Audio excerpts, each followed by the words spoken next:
Well, the idea of the merger, which has started at head office and then also with our brand companies, is really to ensure that there's an integrated approach to marketing and sales.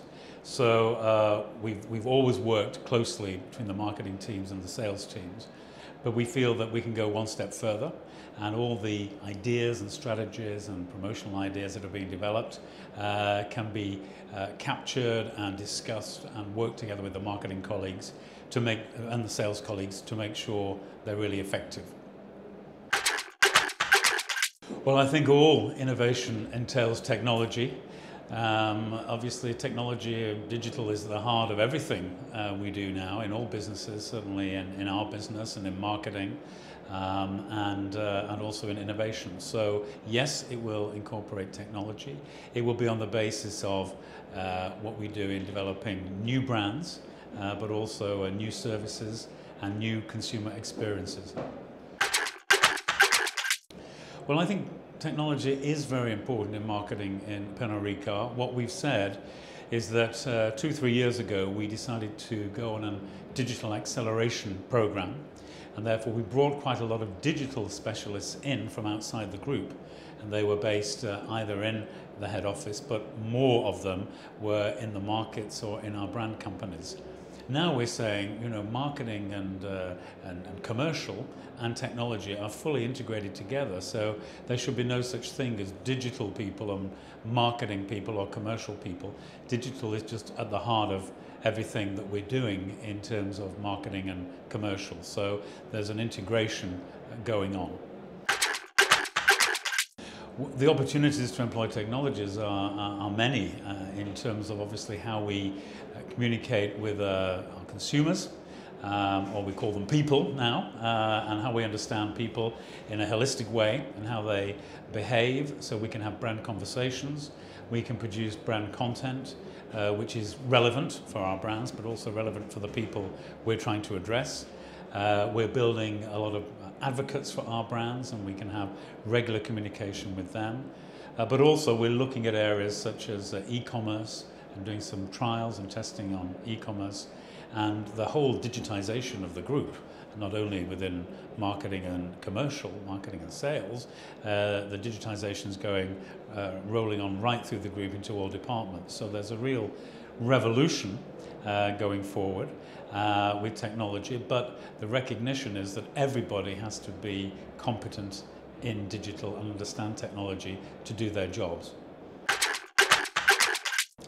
Well, I think the Internet of Things is a really fascinating development. I mean, one can imagine that if everything is connected, the amount of data that we would have to be able to use and improve people's lives and improve their experience would be enormous. Obviously, we have to be practical about what that could mean, but one can imagine, you know, if you were to run out of something just before you were entertaining people, say in our case, say a bottle of Absolute or a bottle of Jameson,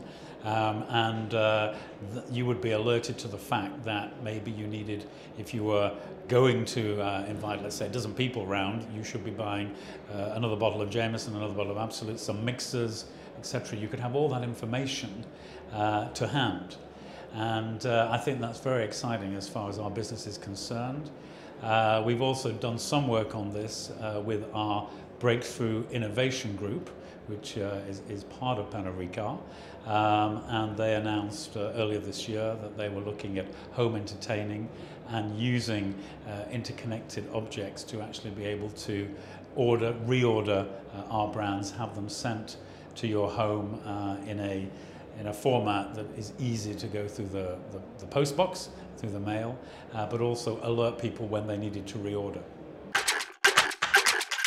Well, Project Gutenberg, which we announced in January, which is this idea of home entertaining and using technology in order to be able to have a very efficient way of, first of all, ordering, receiving, and then storing our brands, is moving apace, is moving on schedule, and we'll be making some announcement in due course as to the trials. Well, the challenges that we all have, I think, in the drinks industry and in the premium drinks industry is geographic. First of all, it depends on where we're looking, and we've all been impacted by China, in particular for cognac and high-end cognac and high-end whiskey. But we're seeing, nevertheless, some interesting signs coming out of markets in South America, Africa, parts of Europe, and the United States. So, if you like, you have to dig a bit more deeply into the figures to see what's going on and to see which brands are doing particularly well, which consumers are behaving in certain ways which are encouraging, and which markets are showing a lot of promise and momentum for the future.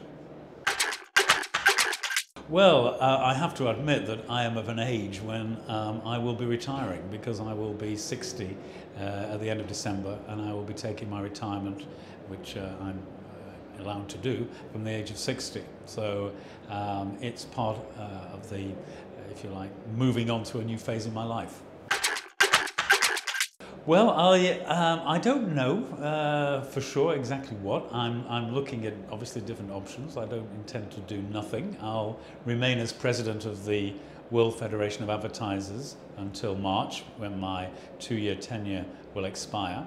And in the meantime, I'll look at things which may be completely different and unrelated to what I've done to date, because I've actually spent 37 years in the drinks industry in different roles.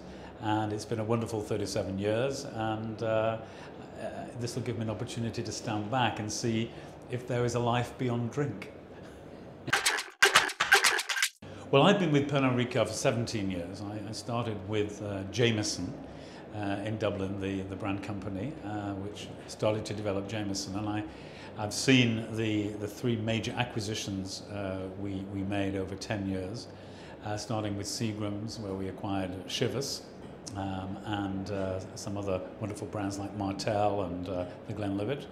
Then we acquired part of Allied Domecq, and we brought in great brands like Ballantine's Whiskey and Beefeater Gin and Kahlua, and our champagnes, Perrier-Jouet and Mumm. And then I saw the acquisition of Absolut Vodka. So that, all within a space of 10 years, was transformative for the group and has made us a very clear number 2 in the global drinks market, just behind Diageo. So we've developed very strongly over the 17 years I've been there. I've been proud to be part of that team. Specifically, all the brands I've had the privilege to work on, I've really derived great pleasure from. Jameson, I think, because it was my first exposure to working in the group, and the group has a unique set of values and a unique way of operating in its decentralized way, but with conviviality at the heart.